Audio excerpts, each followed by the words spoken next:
ubuhamya bw'igorogota n'igiti ku mutima sinabona indirimbo n'amagambo byabisobanura urugendo rwo gucungura nubwo rwari rukomeye ntacyo bintwaye Yesu yambuye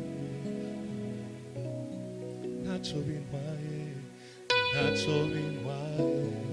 Yesu yambuye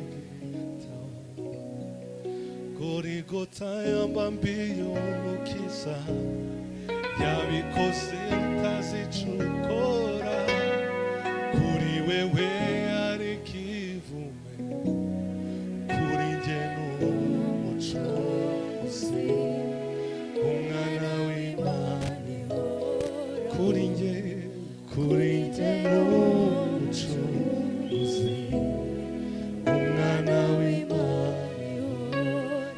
Gorigota mbambiye umukiza wabikoze utazicukura kuri wewe ari kivume kuri njye n'umucunguzi umwana w'Imana kuri njye n'umucunguzi umwana w'Imana. Let's mind one. Hallelujah. Hallelujah. Hallelujah.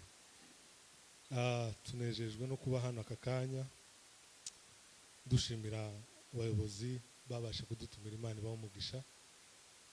Shimira kubana n'abapasiteri banje nabo ba revera Imana ibamugisha cyane. Nishimira kubona abafaya twari duherukanye kera twari dukumburanye namwe Imana ibamugisha.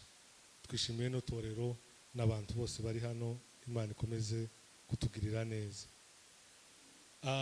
Nari maze iminsi twaragiye ahantu mu ivugabutumwa ahantu bitara Ikipia twageze hano ejo nijoro mu saa 8 saa 7 na mwene data hariya wantumiye niwe ndahayemenya ariko nari namuhamagaye mubwira ko ntakije kuko twari twagize agasanganya biba ngombwa ko tubihindura ngo dutumishe ariko twaje Yesu ashimwe.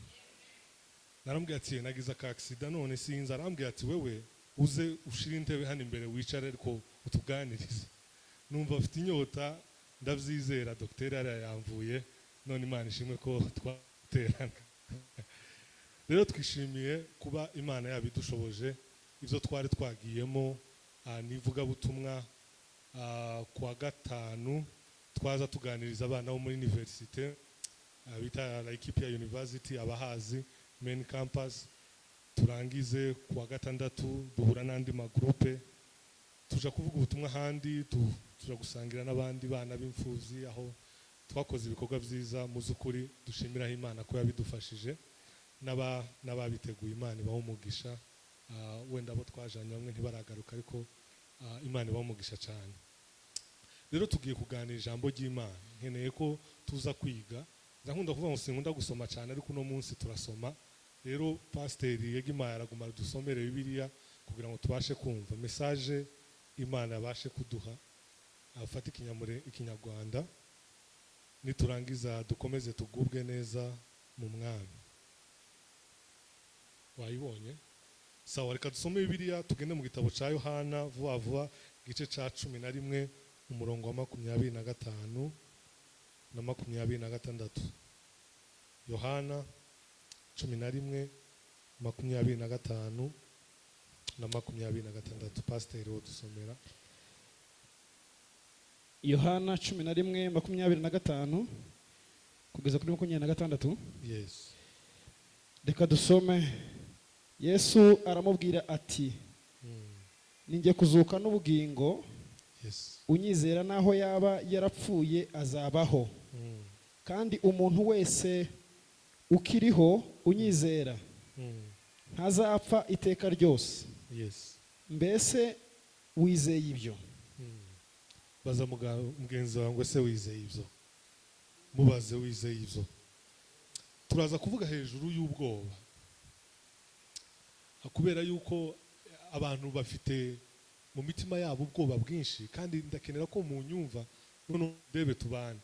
Abantu bafite ubwoba bugiye butandukanye mu bantu. Ndaza kubabwira ubwoba bwa mbere, abantu bafite ubwoba bwo gupfa. Icya kabiri, abantu bafite ubwoba bw'urubanza kuko batazi aho bahabaja. Abakristo benshi ntibazi inzira bafite. Ikintu cya gatatu, abantu bafite ubwoba bw'Imana, bwo kutamenya Imana. Abantu bafite Imana ubwoba. Muzo twaza tuganira nabo twari turi kumwe, nakomeje kubabwira, ndababwira ati ubwoba abantu bafite butegwa n'icyo abantu bagenda bagaburirwa, impamvu abantu batinya ibintu runaka nuko hari ico twagaburiwe gituma tubona ikintu runaka bitewe n'amaso twakigaburiwemo. Mu yandi magambo, uko nje mbona Imana nyibona bitewe nuko jewe nayigishijwe. Uko nyibona, uko nyitekereza bitegwa na information nahawe kuvyerekeye yuko Imana imeze. Hari abatekereza hejuru y'Imana bakabona Imana nkaho ari umugabo w'umusaza wicaye mu ijuru utegereje gusa uburyo abamira abica. Abantu bafite ubwoba bwinshi bwo gutinya Imana. Hari abandi batekereza Imana bakayibona nka data, bakayibona nka papa, bitewe na information, bitewe n'icyo abantu bagenda bagaburirwa. Ndabanza mbabwire ngo ubwoba abantu bafite bwo gupfa, abantu ubwoba bagendana bw'urupfu mu mitima yabo. Umunsi naza nganira iri jambo, hari umuntu twaza turiganiriza, arambwira ngo ahubwo iyo asigaye yumva yaratinze, asigaye yumva agiye gupfa kuko ubwoba bwo gupfa, urupfu rwabaye ikintu kinini mu buzima. Umwanditsi w'igitabo cya Yohana yandika, yavuze amagambo biri y'Icyongereza n'izivuga neza. Aravuga ngo nije kuzuka, Yesu Kristo niwe kuzuka. Paulo yaranditse aravuga ngo iyo Kristo ataza kuzuka mu bapfuye, ivyo tuba tubwiriza vyose, ivyo mbabwira aba ari imfabusa, kuko agakiza tukabonera mu kuzuka kwa Yesu Kristo.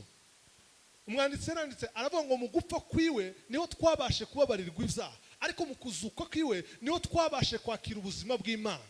Impamvu ituma twebwe tutagenda n'ubwoba bwo gupfa, muzi impamvu nuko tudafite gupfa. Muzi impamvu tudafite gupfa, nuko Kristo yapfuye mu cimbo cyacu. Oh haleluya. Ntabwo urupfu ntabwo rukidutera ubwoba, kuko hari uwarangije gukora ico gikorwa cyo gupfa kugira ngo tubashe kwakira ubugingo bwiwe.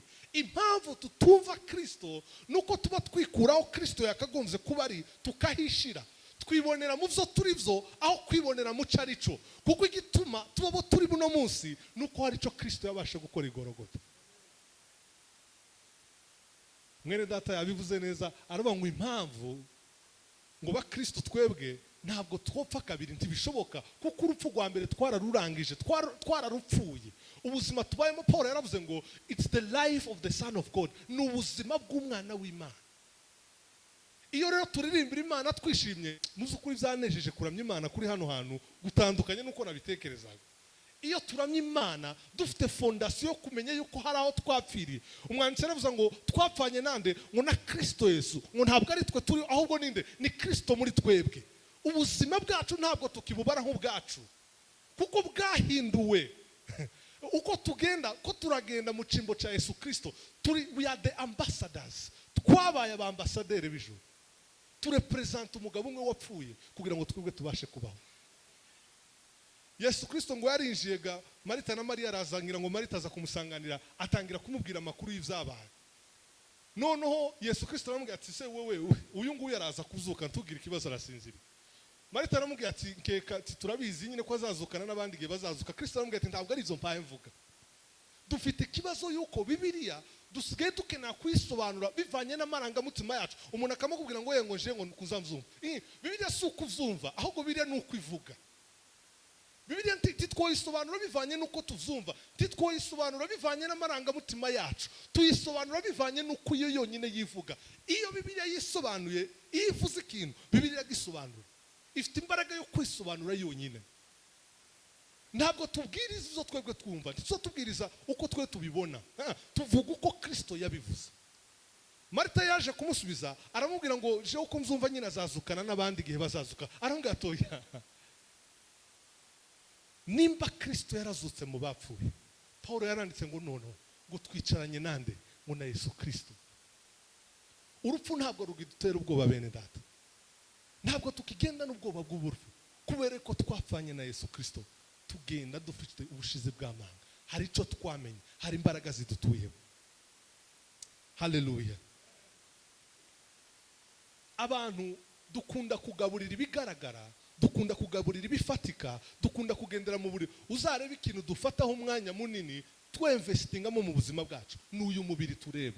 Uyu mubiri turavuka tukawoza, investment dushira muri uyu mubiri ni nini cyane. Impamvu tuje gupagasa nukugira ngo tubone amafaranga yo kuinvestinga muri uyu mubiri. Impamvu twambara neza nukugira ngo tubegwe. Uyu mubiri tufite investment iteye ubwoba. Ariko reka mbabwire, ico tutabona ariho Kristo tuye muri twebwe, nico twakagumze kugaburira, tukakigaburira kumenya Imana, tukakigaburira kumenya agaciro c'ico Kristo yabasha kudukorera igorora.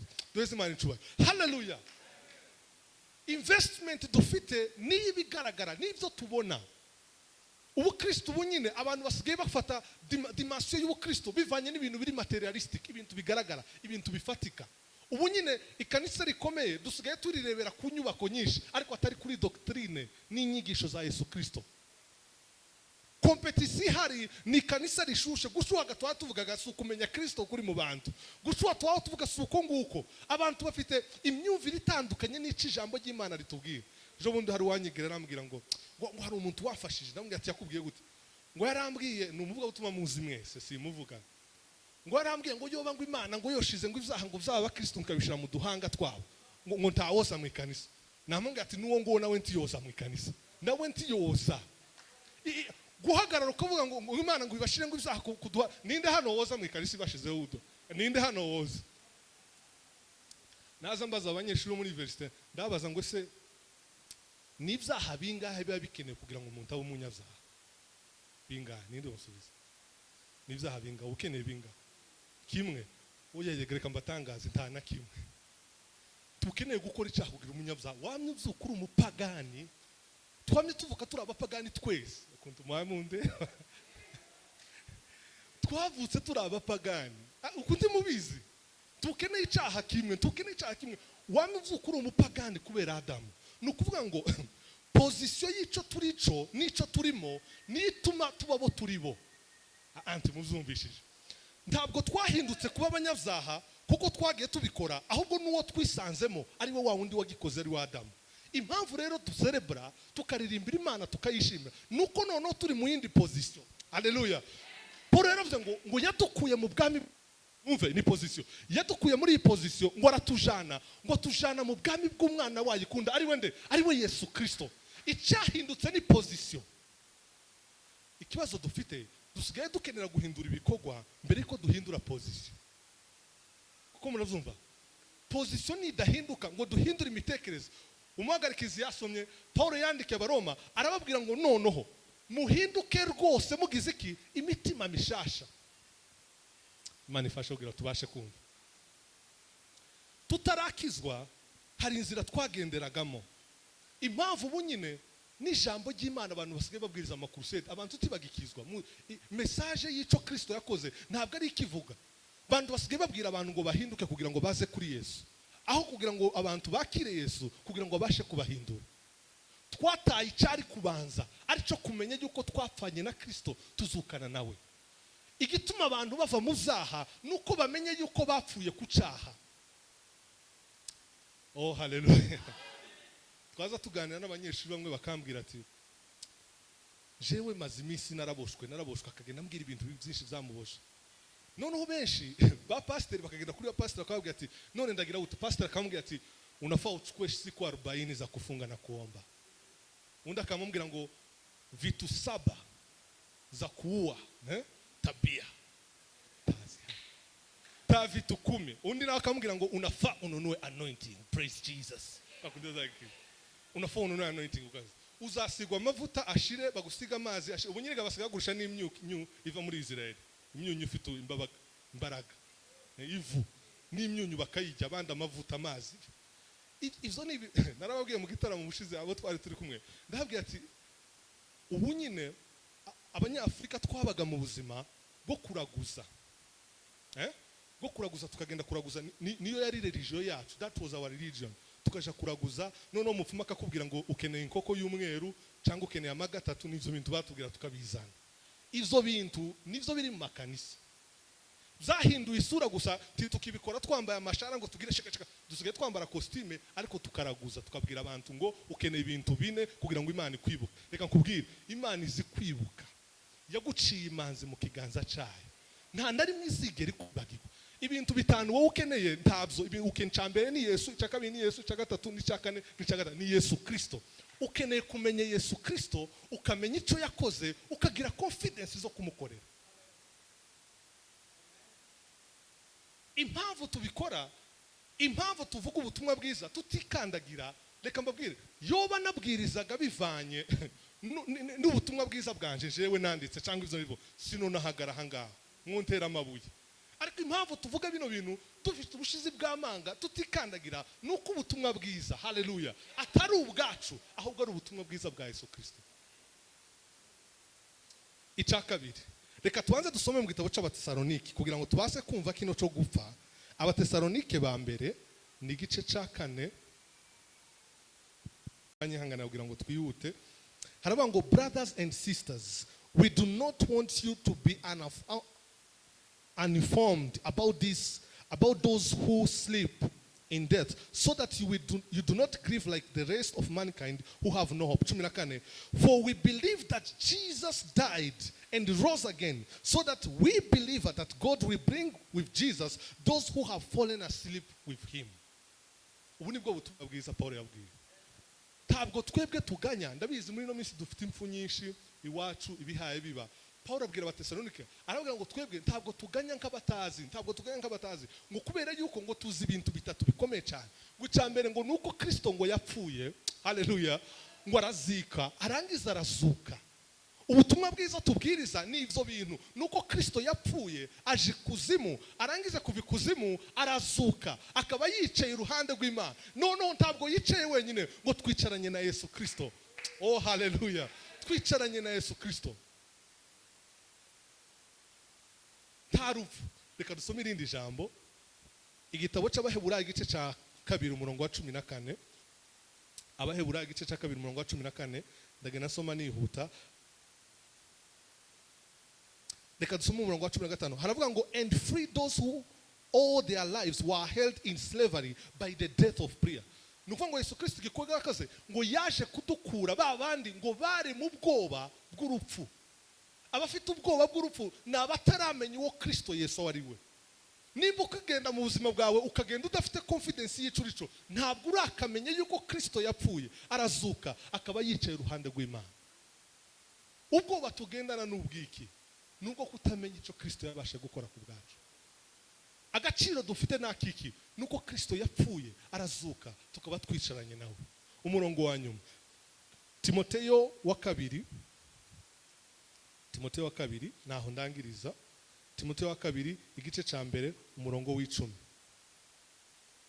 Paulo yandikira Timoteyo aramubwira ngo, but it has now been revealed through the appearing of our salvation Jesus Christ, who has destroyed death and brought life and immortality to light through the gospel. Zaramenyekanye yuko Yesu Kristo yaje ngo abasha kwica urupfu, ararudestroyinga kugira ngo abashe kutuzura twebwe, biduheshejwe niki ngo n'ubutumwa bwiza. Ikiduhesha kuba bazima mu Mana, nuko Kristo yaduhinduye kuba bazima, ngo arangiza duha immortality, aduha ubuzima budashira. Naje kubatangariza, dufite ubuzima budashira muri twebwe. Aya si amakuru, ufite ubuzima budashira muri wewe. Iyo tuvuga ubuzima budashira, ntabwo ari ubuzima ngo bw'ikigero runaka ngo buzaba burebure. Ta past bufite ntabwo bwigeze bubaho. N'ubuzima budafite aho buhera, n'ubuzima budafite aho buhekera. Paul yaravyanditse, arabivuga neza, aravuga ngo you have the life of God. Dufite ubuzima bw'Imana muri twebwe. Icyo Kristo yaje gukora kwari kuristoringa, kuduha kandi cya kindi twatakaje, ariko ubuzima bw'Imana. Kristo ntabwo yaje gusa kuduha ingeso nziza. Dufite abayisilamu hano bafite ingeso nziza kuturusha hano twese. Dufite ababudiste bo tibemerewe kwica inyenzi n'icyaha. Hano muzamwirwa mwica imibu n'iriya nani mukandagira n'inyenzi. Muri abapagani. Tugendeye kuri ivyo mwese. Ubu Kristo ntasi ivyo ngivyo, ibintu by'inyenzi ngo kutica inyenzi ngo n'icyaha, ngo se ngo umuntu ngo yasibye ninga, none undi yazambwira. Yabesha waba kuri telefone aramubwira, sinzi ahantu yaramubwiye ngo aramubwiye n'umuhungu umwe yabeshe uwa baramubwira ngo ari Westland arangize yamaducaho mu wiki yamaducaho n'imodoka arangije kutubesha yaramubwira turi he yewe arambwira ati ndi Westland yamaducaho mu wiki duhagaze uwabo yamubwira ati ndatangara umuntu azabesha niyinga ndamubwira ati nimba gusa tutaza tubesha ninga twabesha kwa mbere turaba pagani n'ukuri ubu Kristo bwo kucumweru ntabuhari uko niko twumva kwayiwe ngo se ngo umuntu ngo azama ngo beshe wabo mu ikanisa aho niki hano gihari kitari ari hanze Imana twarayifashe tuyishira niyinga turangiza tuyikuraho tuyishira ahantu runaka yishimiye kuva mu isanduku gisezerano kugira ngo iture muri mwebwe utaravumva kwiri muri wewe oh haleluya Imana ntabwo ikiri makanisa aya ngaya ejo hano twokuramo zino ntebe tugashiramo tukagiramo akabari cyangwa supermarket mu kabare twokuramo hari akabare k'i Burundi jewe nzi wenda Imana arabizi aho twasengeraga kuri 12 habagamwe akabare twashizemo ikanisa Imana ntigituye muri aya building Imana ituye muri mwebwe impamvu twa dukora ibintu tukabikora tukagendera mu ngeso twagenderagamo nuko tuba twumva yuko nyine n'ivyahariya twomenya abo turibo ubundi abantu batekereza yuko kunamenya n'ubuntu no kumenya urukundo rw'Imana ngo bizotuma abantu babikora ese urabikora Kristo atuye muri wewe gute twebwe twapfuye kuza twebwe twapfuye kuri byo tukaba tugendana ubundi tukaba tugendana undi muntu tukaba turi abandi bantu twahinduwe kumera nka Kristo ese twogendera gute muzo twagenderagamo ke turacari kumwe bene data ubwoba bwa kabiri abantu bafite ubwoba bw'urubanza twakuze tuzi yuko ngo bazaga batwigisha ngo umunsi ngo hazaba urubanza ngo Imana izazana televiziyo mwigana nk'iyi ngiyi siko twaza twigishwa ngo nimurangiza ngo muzicare ngo buri muntu wese ngo azareba ngo ibintu n'ubu baracabivuga abantu bazi yuko Imana izazana televiziyo kwanza mu ijuru ta televiziyo haba hano mubure kugura za televiziyo ngo mu ijuru muzayibona tayo muzabona ta televiziyo iri mu ijuru umukristo wakijijwe wamenye Imana azagenda afite ubwo ngo Imana izashiraho televiziyo ngo arebe izahavye ese ntavzuzi oya ntubizi iyo televiziyo keneye yo kubireba si wowe ubikora ni wowe televiziyo ushaka ubwoba bw'urubanza abantu tibazi yo bahaye baje abantu tibazi yo babaje umugore umwe baramubajije baramubwira abantu baza bagira impaka nyinshi muri no minsi hari impaka nyinshi umwe aravuga ngo ntabwo tuzaja mu ijuru ngo ariko ngo isi ngo nizahinduka kuba ijuru tumuza muzumva undi nawe aravuga ngo ya ngo tuzava hano tujaniriya ngo niho hazaba mu ijuru wa mukecuru arabategera yumva urubanza barimo arabwira ati sasa njewe ntavyo nitayo aho Kristo ari azaba ari niho nzaba ndi izo bindi sinkeneye kuzumva twatinze mu bintu tutakaguye gutindamo dukwiye gutinda aho Kristo ari kuruta gutinda nimba tuzagenda cyane habe nubwo twoba turi mu iki cyangwa maji as long as turi kumwe na Yesu nta kibazo cyane reka babwire ijuru sahantu ijuru ni umuntu uwo Kristo niwe juru ryacu uwo Kristo niwe dutangaza uwo Kristo niwe tuvuga ntabwo ari yandurwa ntabwo ari dimension ngo none ngo umwuka ngeza aho Kristo ari hari umwuka w'Imana ivyo bipimo bindi nivyo twishiriyeho ivyo bipimo ibipimo abantu basigaye bagira nk'ibipimo agashira muri uyu nguyu akakireba akabati nguyu agira umwuka muke yoshira muri tungo hari akabati tungo agira umwuka yoshira muri ngo nta mwuka mwinshi nta mwuka muke ivyo ngivyo niwe wavyishiriyeho nta nubwo biba muri Bibiliya haba umwuka w'Imana utuye mu bantu kandi uwo mwuka w'Imana uzukorana n'umuntu n'uburyo umuntu awusobanukirwa nico cyonyine tabantu Imana yahawe umwuka mwinshi ngo abandi bahamuke ahubwo we kusobanukira kwawo nibwo buryo ukorana nawo oh haleluya uko wowe usobanukirwa niko ukorana n'umwuka w'Imana nta ufite mukeya ntibakakubeshe ngo ngo umwuka we turaba mwinshi cyangwa uyu ngo ufite mwinshi dufite umwuka Imana biri nizivuga ngo yaduhaye ikigero kimwe cy'umwuka wayo Imana cyubahiro haleluya reka dusome muri Yohana ndagenda mbaha amaverse niko nababwiye kugira ngo noneho tubibone ko biri muri Bibiliya bidasa kaho Yohana igice cya 5 umurongo wa 24 Yohana igice cya 5 umurongo wa 24. Biravuga ngo very truly I tell you, whoever hears my word and believe him who sent me has eternal life. I will not be judged, but crossed over from death to life. Ndababwiza ukuri, umuntu wese wumva amagambo yanje afite iki? Ubugingo budashira. Simpa mbikura muri Bibiliya. Umuntu wese wumva amagambo yanje akumva message y'icyo Kristo abwira, akumva Kristo mu buzima bwiwe, akumva Imana imuvugisha, uwo nguwo afite ubugingo budashira. Abandi ubugingo budashira twabugiza akantu kaza kakakuzamo, warangiza kakagenda ukagashaka. Ubugingo budashira Imana yaraje bugushiramo. Birizwa ngo yadushizeho the seal, ikidodo mu Kirundi, ngo cumwuka wayo. Yaraje idushiraho ikidodo, iravuga ngo ngiki ikidodo cumwuka w'Imana, yuko muri abana banje. Oh hallelujah. Yadushizeho ikidodo, yadushizeho seal. Yaravuze ngo mwebwe muri abana banje. Irangize ikubitaho kashe, iravuga ati ibi ngibi nta muntu n'umwe ufite kubihindura.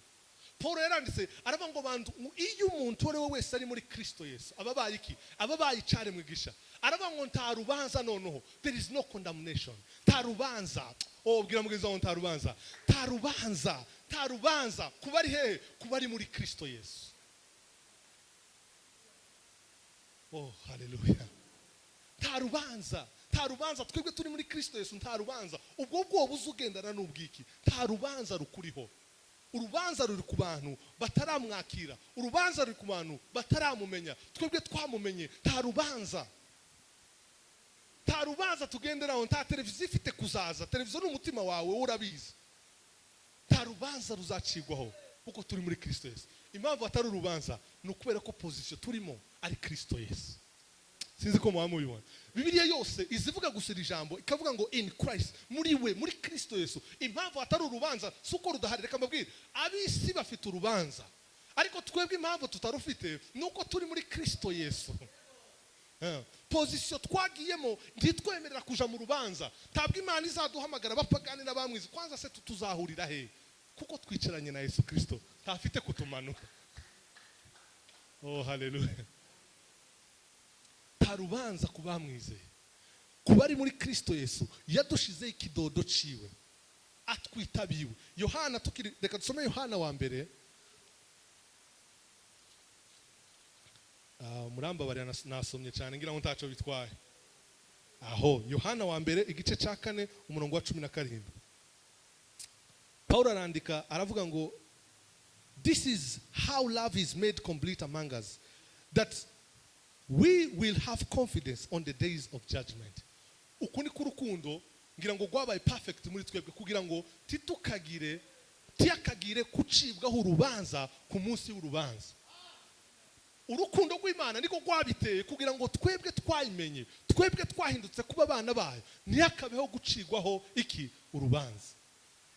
Aravuga ngo and we have seen and testify that the Father has sent his Son to be the Savior of this world. If anyone acknowledge that the Son is the Son of God, God will live in them, and they in God. And so, no, they will rely on the love of God has for us. Muyandi magambo, nituba muri we, nta rubanza dufite kuzacirwamo. Turi abana b'Imana. Arongera aravuga hano munsi, niryo jambo nza ntindaho cyane.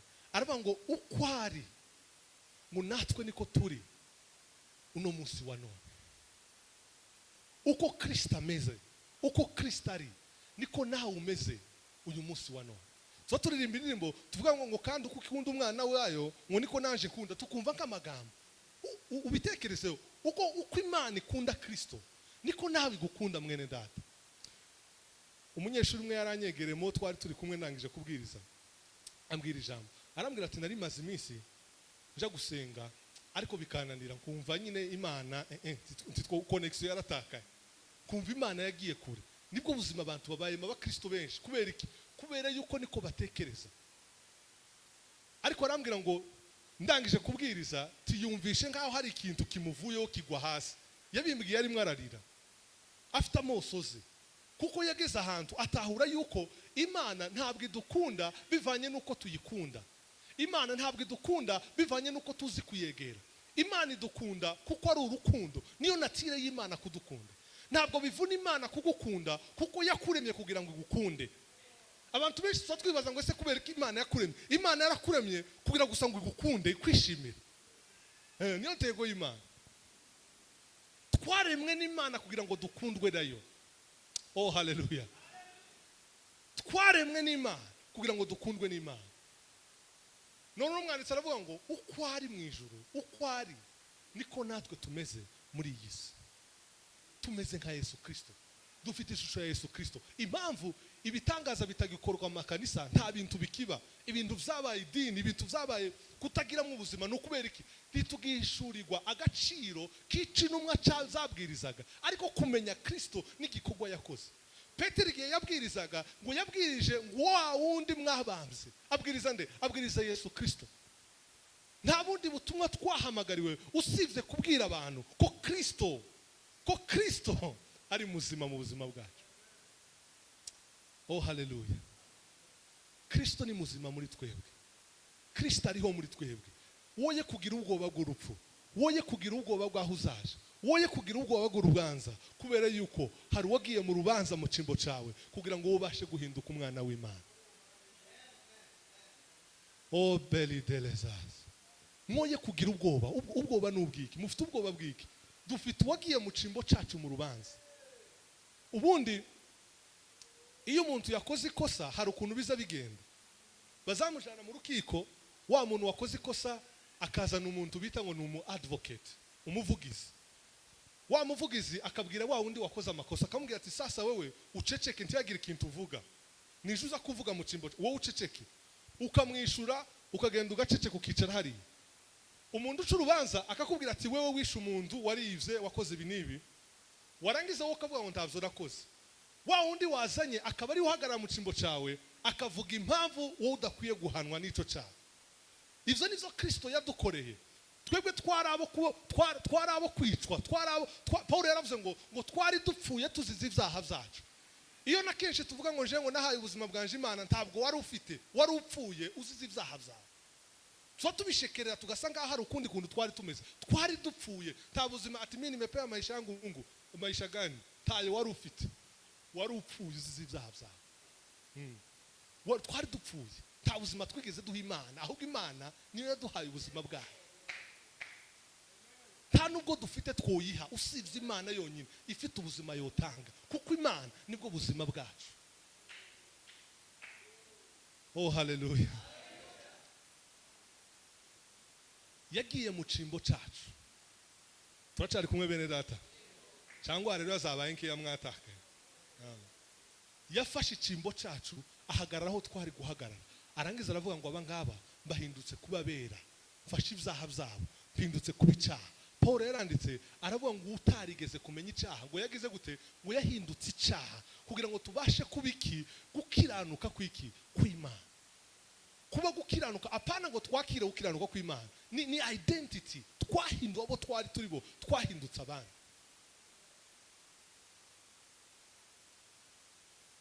Icya gatatu, abantu bafite ubwoba bw'Imana cyangwa Imana, abantu bazagenda n'ubwoba ko Imana ifite kubareka.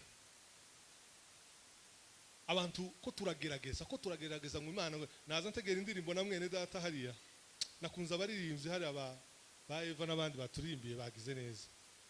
Twaza dutegera indirimbo, umurimbyi umwe ararimba ngo ni pesa moya Mungu, Imana ngo imuhisa imwe. Kazambwira iwacu tiyewe dukeneye Imana buri kanya. Sisa himwe gusa. Dukeneye guhindura n'indirimbo, ntabwo dukeneye Imana isaha imwe gusa. Dukeneye Imana buri kanya. Ubuzima bwacu bwose dukuyemo Imana ntabwo duhari. Twese ntabwo duhari. Turi result z'Imana irico mu buzima bwacu. Niyo mpamvu uzavuga ngo nta n'umuntu ukwiye kwishira hejuru cyangwa nikubite ku mutima avuga ati njewe hari ico mpaye nkora. Ntacu ushoboye, nta nico woshoboza. Dushobozwa byose nande na Kristo ubasha kuduha imbaraga. Dukwiye guca bugufi tukagira tukabibona, nawe uzusome biri uyizi mu mutwe ukama umva atacuze. Kuko zose tubiheshwa na Kristo kubw'urukundo rw'Imana, tugenda duhinduka kubabaye. Paulo rero mu gitabo cya Yohana, reka dusome igitabo cya Yohana injiri igice c'10 umurongo wa 28. Yohana 10:28-29 umwanditsi arandika aravuga ngo I give them eternal life and they shall never perish, no one will snatch them out of my hands. Nabahaye ubuzima budashira, nta muntu n'umwe uzigera banyaka mu kiganza cyanjye. Reka kugira ubwoba ko Imana ifite uguta. Nta muntu n'umwe ufite kugufata mu kiganza cy'Imana. Nta muntu n'umwe woshobora kugusnatchinga, kugukura mu kiganza cy'Imana. Nta muntu n'umwe ushobora kugukura mu kiganza cy'Imana. Imana niyo igufite ngo yaguhaye ubuzima budashira, ngo nta muntu n'umwe ushobora kugukura mu kiganza cyayo. Oh haleluya.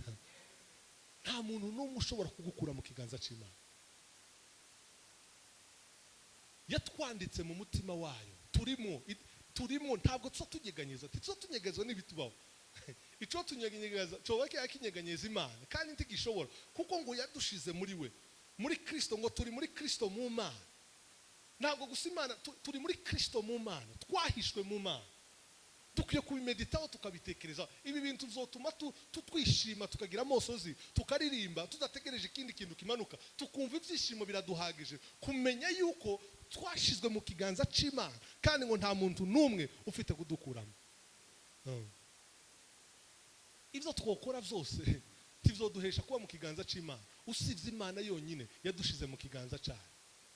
Buriya iyo ufashe amagi yaboze 3 amagi, warangiza ugafata andi meza menshi ukayashira kuri yandi mabi kugira ngo yandi mababe neza, tibishoboka. Ahubwo ukuntu uzubigenza, uzufata yandi 3 yaboze ukayata, kaja mu iduka ukagura andi mashasha. Niko twabaye mu Mana. Imana ntabwo yadufashe ngo ifata wa muntu mwiza ngo irangize ngo iramurekebisha. Ntabwo Imana yaturekebishije, yaratwishe irangize izura mu ndi muntu, ari we muntu musha muri Yesu Kristo. Iyo tuvuga ngo twavutse ubwa kabiri, ntitso tuzumva kuvuka ubwa kabiri ntabwo ari ukuba repaired. Iyo telefone yapfuye baza bagenda bakayikora. Imana ntiya tujanye muri repairing, twabaye recreated. Yongeye kandi irature mu bundi bushasha, ituremera noneho muri yo, ituremera muri Kristo Yesu. Twabaye recreated mu Mana, ntabwo turi second hand y'ivyo twari turi byo, ahubwo twabaye bishasha y'ivyo Imana yaremye. Ntabwo turi second hand, ntabwo gusa Imana yongeye kandi iratubumbabumba yongera kandi iraturema, ahubwo twahindutse kuba bashasha muri yo. Twahindutse kuba bashasha muri yo, yatugeze bashasha muri yo. Rero bene data tureke kugira ubwoba. Ubundi Bibiliya iri jambo zigumika risubiramo, ndangiza inshuro zirenga 600 Bibiliya igenda ibwira abantu twoye kugira ubwoba, twoye kugira ubwoba. Reka kugira ubwoba bw'icurico, menya ico Kristo ari cyo kugira ngo umenye uri we. Reka kugira ubwoba bwaho hayuja, menya aho Kristo ari kugira ngo umenye aho hayuja. Reka kugira ubwoba bw'urubanza, umenye ko Kristo yabashe guhagarara mu rubanza rwawe kugira ngo ubashe guhinduka umwana w'Imana. Ivyo yakoze byose yabikoze ku bwawe, nta kintu Kristo yigeze yikorera, kuko ntaco yarabuze. Kristo ntaco yarabuze, ntaco yari yuzuye. Imana iri complete. Nta nubwo iyo tunavuga ngo reka ngo tuyiramye ngo mu ijuru ngo ntabayiramya, reka babwize ukuri ntabune bw'Imana igira bwo kubura abayiramya. Nta nubwo Imana, reka noneho mbishire ku yindi extend, ntabwo Imana yaraturemye kugira ngo tuyiramye, yaturemye kugira gusa ngo idukunde. Ifite abamarayika 1000 baza bayiramya amano nijoro, bafite amajwi apana yanga ya chief uzuririmba tukayoberwa ijwi haririmba. Abamarayika bazaririmbira Imana ni benshi, ahubwo noneho iyo turirimba bivuye ku mutima, kuko tuzi neza yuko dukundwa n'Imana. Biroroha iyo tubikora kugira ngo niyo nshingano zacu, titso tuyiramya kuko ari inshingano, tuyiramya kuko ibikwiriye. Ndi muzumvishije. Iyo batuyiramya kuko ari inshingano, ntitwoyiramya kuko bikwiriye. Tuyiramya kuko irabikwiriye yonyine. Niyo mpamvu dufite umutima uca bugufi, twishimira ivyo Imana yabasha kudukorera. Oh haleluya. Tugiye gusenga Imana turangiza. Kuramya Imana si indirimbo zitonda, kuyihimbaza ntabwo ari izihuta. Ubu Kristo ntabwo ari idini, kuja mu ikanisa ntabwo ari umuhango. Ibi ngibi zose tubikora tutazi neza icyo Imana yaduhaye. Twakagombye gusobanukirwa Kristo kugira ngo tumenye agaciro dufite mu Mana. Mureke duhaguruke dusenga Imana.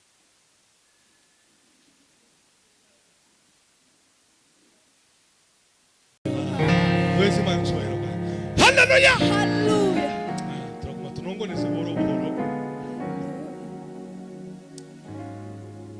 Mtetezi wangu Yesu anaishi leo. Dukwiye kugira mu buzima bwo kumenya Imana ku buryo wonakora n'ikintu utazi ushaka gukora. Cyaha cyakunaniye kira twatwita ngo cyakunaniye. Warangiza kugikora ukamugenda uvuga uriya si jewe. Sizi ko mwamuzumva. Uyu nguyu ugikoze ntabwo ari jewe. Impamvu twishimira kubikora nuko tuba dutekereza kuri yari twebwe. Reka mbabwire mwene datagabanya ubukeye. Iyo umuntu yapfuye warangiza mu gitondo wa muntu wapfuye ukamubona hayaza mu Cyongereza bazahita ngo ni ghost. Muzi ghost? Umuzimu. Umuzimu. Mu yandi magambo nimba twarapfanye na Kristo wa muntu wa kamera kongera kandi akagaruka uriya ni umuzimu. Iyo mubonye uriruka uriya ntabwo ari wewe. Impamvu tukivuga ngo kino cyaha cyarananiye uyu nguyu je kino cyaha ni canje nuko nguko nje uwo nguwo ntabwo ari wewe. Nabazimu. Bikomere Imana amashi cyane. Mwene data ngo dusubiremo. Ndabisubiramo. Ntaharaka n'igisiribaga twagisubijemo naje ndaguma ntinde. Noneho twaravutse turi abantu batafite Imana. Turi abapagani.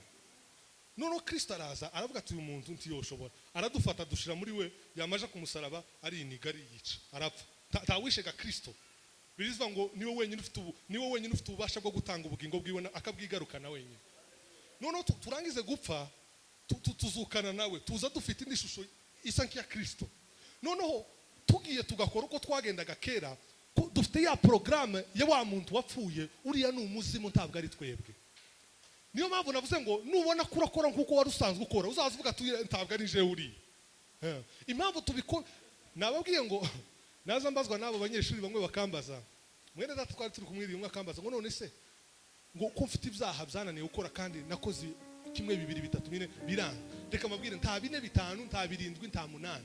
Menya kuri ya muntu atari wewe nurangiza ube mu buzima bw'uyu muntu n'undi mushaje. Menya kuri ya muntu ntabwo ari wewe. Reka kuvuga ngo niko nabanye ngo je bizabira uriya si wewe. Vaho ngaho niba ushaka kureka icyaha cyakunaniye biroroshe cyane. Menya yuko uwo muntu wawe ugikora si wewe. Ba mu bundi buzima bw'undi muntu wabaye kuba we mu Mana. Yindi formule naruwo gufa niwe muje Imana ubudashima ni Yesu zina iryoshe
unconditionally. Thank you for loving me too much. Thank you for love. Thank you for loving me too much.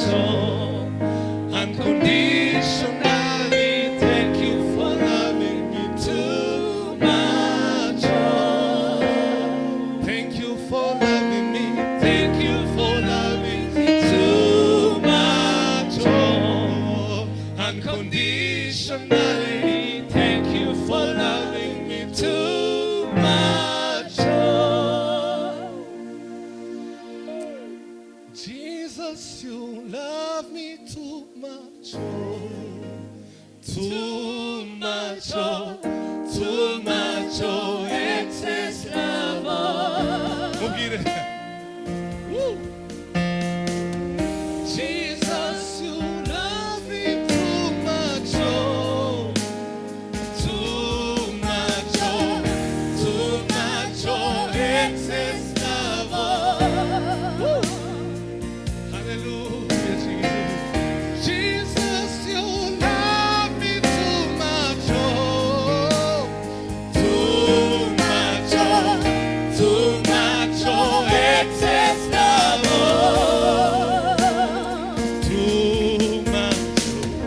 too much, excess love. Woo! Hallelujah. Thank you for loving me too much, unconditionally. Thank you for loving me too much. MUGIHE. Thank you for loving me. Thank you for loving me too much, unconditionally. Thank you for loving me too much. Too loving me, MUGIHE. Thank you for loving me. Thank you for loving me too much, unconditionally. Thank you for loving me too much. MUGIHE. Thank you for loving me. Thank you for loving me too much. Unconditionally. Thank you for loving me too much. Thank you for loving me too much. Unconditionally. Thank you for loving me too much. Thank you for loving me. Thank you for loving me too much. Unconditionally. Thank you for loving me too much. Thank you for loving me. Thank you for loving me too much. Unconditionally. Thank you for loving me too much. Thank you for loving me. Thank you for loving me too much. Yes. Unconditionally. Thank you for loving me too much.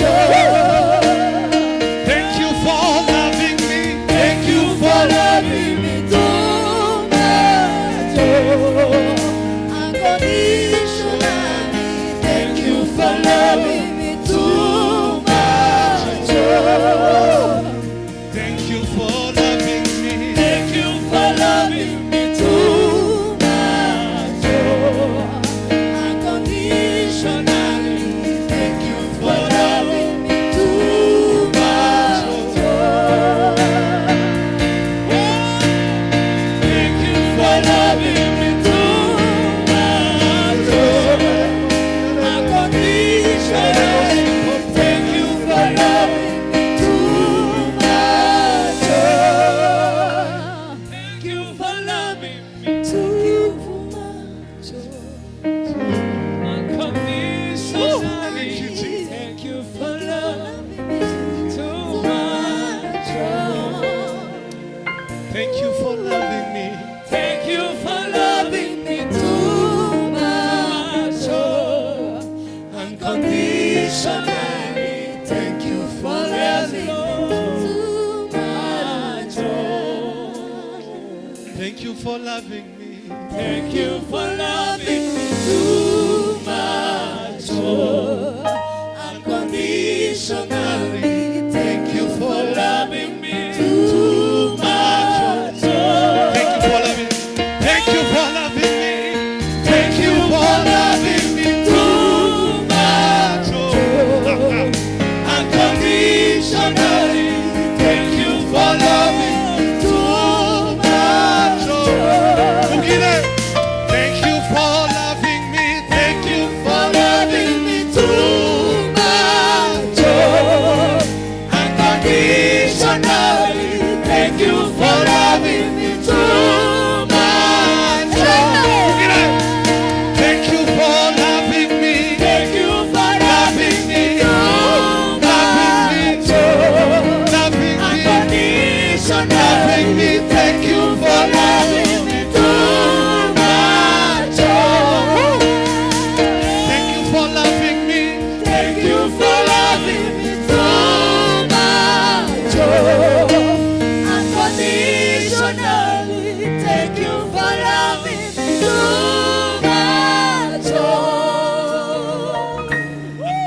tugezeho.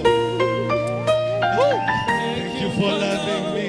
Thank you for loving me. Thank you for loving me. Thank you for loving me.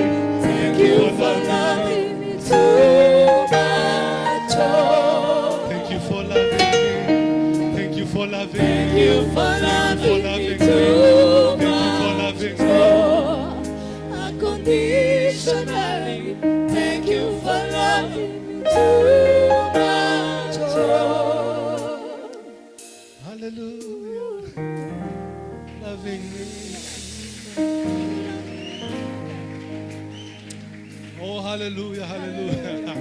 Timurambirwe tumwe tube muri too much. Yes, thank you for loving me too much. Umutekereze gushaka. Thank you for loving too much. Thank you for loving me. Thank you for loving me too much. For loving me unconditionally. Thank you for loving too much. Tujye gusenga Imana. Mwuka w'Imana uri hano hanyu.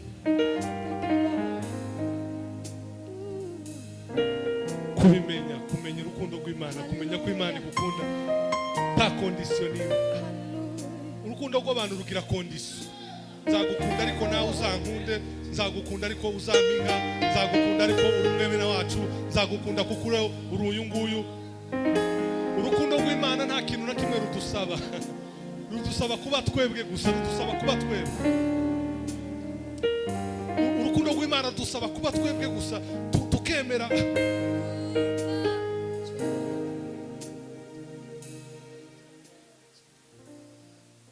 Umuhungu umwe w'umukire cyane Yesu Kristo yaragiye baramumuzanira. Barambwira ati uyu nguyu niwe tuzi umuntu mwiza muri quartier. Arambwira ati amategeko yose je narayubahirije nta na rimwe ryasigaye. Ati mbwira rimwe. Kristo aramubwira ati ukunda Imana yawe, ukunde mugenzi wawe. Aramubwira kangahe? Wa mugabo abwira Yesu Kristo ati ayo ngayo nayakurikije kuva ndi umwana muto kuva mvuka. Yesu Kristo aramubwira ati wowe kubera yuko ikibazo wabajije ngo ese niki we wokora, niki we wokora, none ufata ibintu zawe byose niba ari zo gukora ubitange. Wa mugabo ngo asubiraho ababaye cyane, asubiraho ababaye. None intumwa zibireba Kristo ziramubwira ati sasa uyu nguyu niwe twari tuzi akona tabia mzuri, niwe twari tuzi umuntu mwiza hano moja, none agiye ababaye byagenze gute? Kristo ababwira ijambo n'icyo ngiye kubwira umwanya wa none ndangiza. Arababwira ngo kidashobokera umwana w'umuntu imbere y'Imana kirashoboka. Ingwara zidashobora gukira, ibyaha bidashobora gukira, ariko kubera Kristo ntakidashoboka. Kristo ashoboye gukiza abantu ingwara, Kristo ashoboye kuzura abapfuye, Kristo ashoboye kudukura mu rupfu akadushira mu bugingo, Kristo ashoboye guhindura ubuzima bwacu bw'urupfu akarugira ubuzima bwiza, Kristo ashoboye kudukura mu mwobo akadushira hejuru, Kristo ashoboye kudukura mu byaha tugira abakiranutse, Kristo ashoboye kudukura mu mubiri akatugira abana b'Imana. Dukomere Imana amashyi cyane. Tujye gusenga Imana. Dufatana amaboko twese. Dufatana amaboko. Iyo ni symbole, nta mwuka uri mu maboko ariko ni symbole. Dufatana amaboko. Oh, hallelujah.